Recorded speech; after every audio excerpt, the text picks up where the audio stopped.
Probably what I should have had you do instead of just standing up and stretching is to think about those four assumptions and say, do I buy those assumptions? Are those useful assumptions? Is it more likely than not that those are true and that they'll help us simplify how states behave? So maybe do that a little bit, maybe even hit pause here and do that.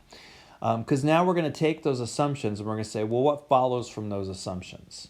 If we take those assumptions as a sort of, those are pretty good, what do we think is going to follow from this? And again, we're taking books and books and books and crushing it down into a few PowerPoint slides. So you'll forgive me if it feels like we're jumping around. Just know that realists believe that these are the propositions that follow from those. And again, these are the propositions that matter for war and peace, that follow from those core assumptions. All right, here's the first one. International politics is inherently competitive. Again, that shouldn't surprise us based on those assumptions. If states are self-help agents and they want to survive, if there's something in the middle, this is Hunger Games type stuff, if there's something in the middle and they both needed to survive, then there's a competition over getting that thing. That's the idea here. So international politics are inherently competitive. We're getting to war really fast already here. States are primarily concerned with security. Now again, this is the idea here. What do they want more than anything else? Survival. What's going to help them survive? Security. So that's the thing they're thinking about. And again, we've talked about this. Military power is what that really wraps up in. We can talk about other things like money. We can talk about things like diplomacy, all that kind of stuff. All that stuff is important. But all that stuff is important for the realist because it helps you achieve more security, which helps you achieve survival. So it's great if you're rich, but if that actually makes you more likely to not survive, then wealth is not a good idea. It's all coming back to this idea of security. All right. So what this ends up being is security plus self-help equals states need power. That's what they're doing. That's the job of states. And again, like I said, aren't states out there trying to get more money, improve their economy? Yes. Why? Because they need power, because of security. So for the realists, it all comes back to this need for power.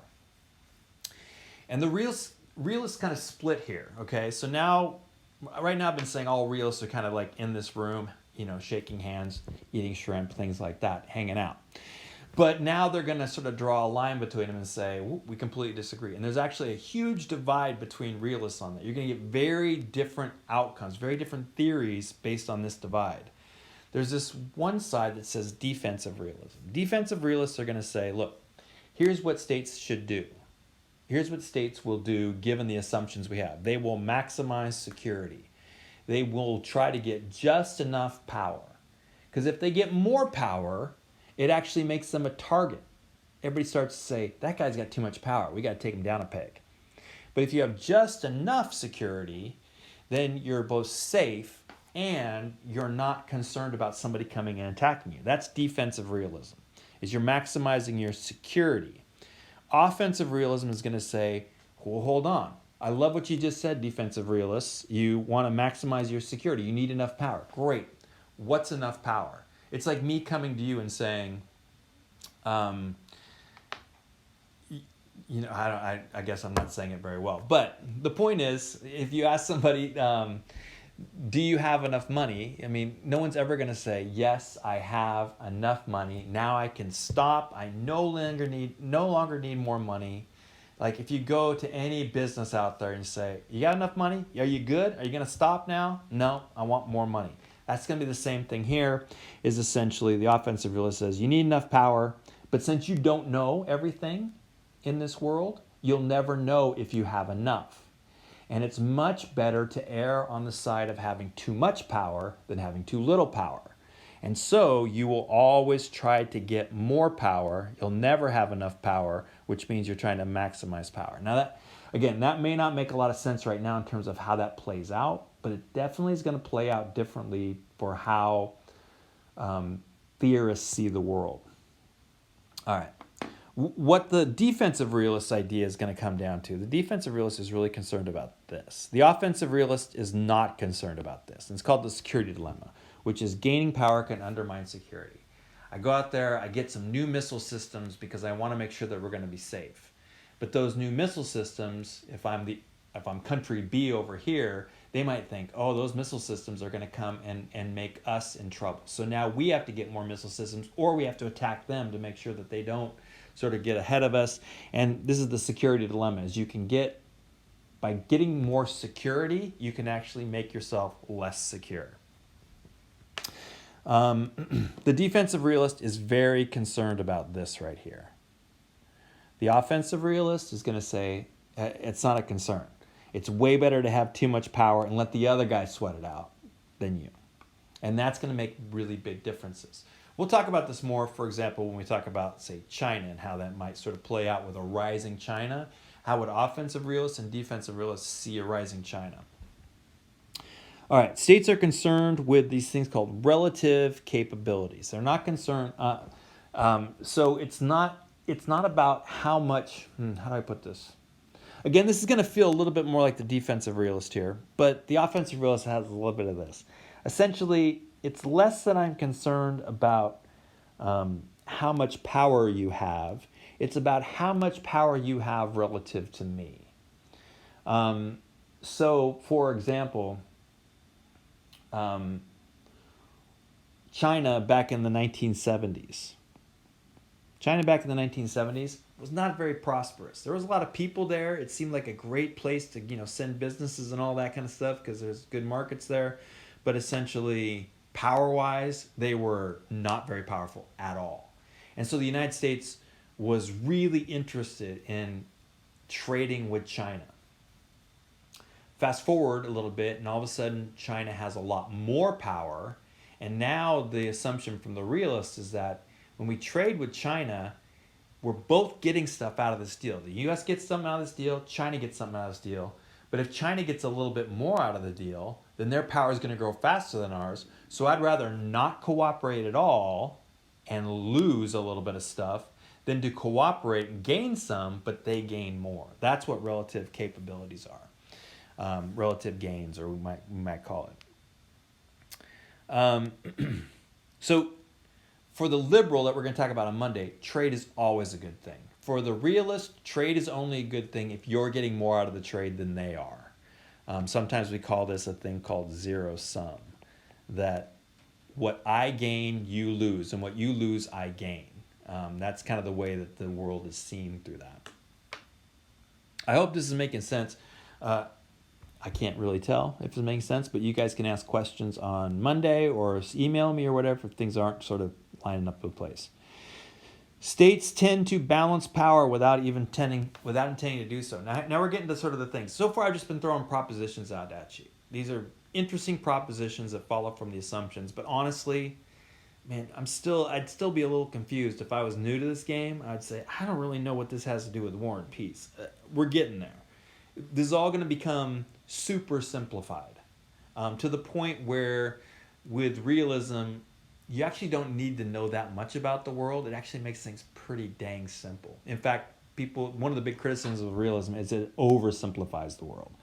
But states are going to tend to balance power without even intending to do so. So here's the deal. I want to survive. So let's say there's this dude over here. Let's say he's got 100 power, whatever power is. And I've got 33 power. I'm screwed. This guy is going to just crush me. I can't do anything. He is just going to destroy me. The Melian dialogue, he is going to come in, he is going to burn my place down, kill off the men, sell the women and children to slavery. I'm done. So what can I do? I mean, I could, if I was good, and I'm not good, I could increase my power by 67, and then I could be even with them. I don't really know how to do that. But if I team up with, say, two other guys that are both 33. Now, all of a sudden, together, we're 100. And now, if this guy attacks us, it's less certain that he'll win, which means it may be less likely that he'll attack us in the first place. If it's just me, he's got no reason not to attack me. But if it's all of us together, and so what's going to happen is I'm going to always want more stuff. They're going to always want more stuff. I'm going to always want them to not have as much stuff. And I'm going to do these temporary sort of alliances to make sure that I'm not constantly the victim of the one who's got all the power. Now, let's say that I somehow magically became a 100, and this guy became maybe dropped some power, dropped down to maybe, say, 50. Would these guys stick with me? The answer is no, because now I can crush them. I have no loyalty to them. And so they might come over here and say, I'm going to team up with them, and now we balance power again. So essentially what this is saying is, given the assumptions we have, states are going to tend to balance power, whether they intend for that to be the case or not. Balancing power is just going to sort of be the equilibrium of the system. All right. So we got balance of power. This is good. And then where's that going to take us? It's going to take us here. Now it's going to get simple. Balance of power is fairly simple, but this is going to take us even simpler. International order develops through great power, and we're going to call these poles. Like on a magnet, you have the North Pole and the South Pole. Great power. It sort of attracts that sort of thing, is the idea. Balancing. So when we look around the world, essentially what the realist is going to do, I'm going to give you the simplest version of realism here. And it's so simple, and yet it explains a lot of things. Is it perfect? It's not perfect, but it still explains a lot of things. Take a snapshot of the world. Look at all the power in the world. In fact, what you want to look for is power distribution. Who has how much power relative to each other? So maybe in the Cold War, we might look around and we might say, here's the US with 100, here's the Soviet Union with 100, here's a bunch of other states with 1, maybe one's got 5, maybe one's got 0.03, and just a bunch of states, but nobody's even close to these. And so do these guys out here really matter that much? The answer is not really. And so we'll take all the power in the world, and then we'll say, who's really got the power? And it's going to be these two. Here's a pole, great power. Here's a pole, great power. And essentially, that's great. We have 2 poles. To keep it simple, the number of poles is all that's going to matter. Don't even start doing some big, mathematics thing about where power is, blah, blah, blah. Just look around the world. What are the great powers? Cold War? Oh, there's 2. That was easy. Before World War I? There's maybe 6. It's complicated, but it's easier than, say, 100 different poles. What about after the Cold War, when the Soviet Union collapses? I look around the world, man, there's really just the US. So 1. So that's it. If you know that, according to the realist, you can explain a lot of things. And that's so simple. That's what's so great about this. Don't get into this complex, this guy did this, or Hitler had some sort of a weird, relationship with his mother, and that's why World War II happened. Screw all that stuff. All you need to know is what the great powers are, and you got the whole thing. The most stable structure that you can have is a bipolar structure, where the balance of power happens sort of automatically. This guy balances with this guy, and this guy balances with this guy. It's pretty clear. There's not going to be shifting alliances. It's just sort of that guy versus that guy. Easy expectations. It's fairly stable. The realist would expect not much war. Multipolar structure, where let's say I had a 33, a 33, and a 33. Well, these two might team up. This guy would then come to him and say, hey, I need some help. And they say, okay, we'll team up against, I'm going to come to him. And all of a sudden, you have these shifting structures. In fact, some people would say World War I, for example, because you had so many sort of poles, a multipolar system before World War I, there was this sort of constant shifting of power. Nobody really kind of knew what was coming next. That instability is what ultimately led to the conflict to break out. Unipolar structure. So this is where there's only one pole. Nobody can sort of team up against them. And the answer here is it kind of depends. It's often unstable because there's a tendency for all the rest of them to team up against the powerful state. Fantastic. However, if we looked at the world, say, after the Cold War, and we might even actually look at the world today and say, what if every state in the world teamed up against the United States? The truth of the matter is, in a war of the U.S. versus everybody else, it'd be pretty close. The U.S. would still probably be on top. And so the balance doesn't really sort of work that way. So what we might say is this thing called hegemonic stability theory, where essentially one state is so powerful that it turns into much more of a hierarchy than an anarchy, where essentially the United States is kind of calling the shots. Sometimes we'll talk about this, the liberal world order, where essentially the rules of the game that happen, somewhat in the Cold War, but definitely after the Cold War was over, was essentially the rules that were set up by the U.S. with European help in places like the UN, the International Monetary Fund, the World Bank, etc., and like that. And that was still fairly stable, even though it was not balancing. But the instability comes in, like let's say China in the next, say, 10 years gets more and more powerful, which it clearly is. That makes this inherently unstable and may cause some other things. When I say stability, what I mean is, or what the realist is going to say is peace. Doesn't mean it's going to be peaceful, it just means it's more likely to be peaceful. When they say unstable, they mean war. Again, doesn't mean war is going to happen, it just means it's far more likely. So what you get is international disorder from an imbalance of power. That's the whole idea here. If power is balanced, no problem. And sometimes they'll call the Cold War, the realists will call the Cold War the long peace. Because while it's in the name, Cold War, it wasn't really a war. I mean, the US and the Soviet Union didn't really shoot at each other at all, except like in Top Gun. I think in Top Gun, Tom Cruise got fired on a couple times, and that was probably more than the U.S. and the Soviet Union and the United States fired on each other during the whole Cold War. So, the old Top Gun, not the new one. I haven't seen the new one. God help us. Why did they remake Top Gun? All right. So, what they're going to say, what the realists are going to say is just focus on the Great Power War. This is the only kind that matters. Like, wait, what about, isn't there a war happening, like a civil war happening in Ethiopia? Yeah, there totally is. How about that? What about the war that's going on in Yemen right now? Civil war, Saudi Arabia's getting involved, the United States. But what about Syria civil war? Yeah, these are all happening. But let's add up the number of people that are killed and the amount of power that's involved in those.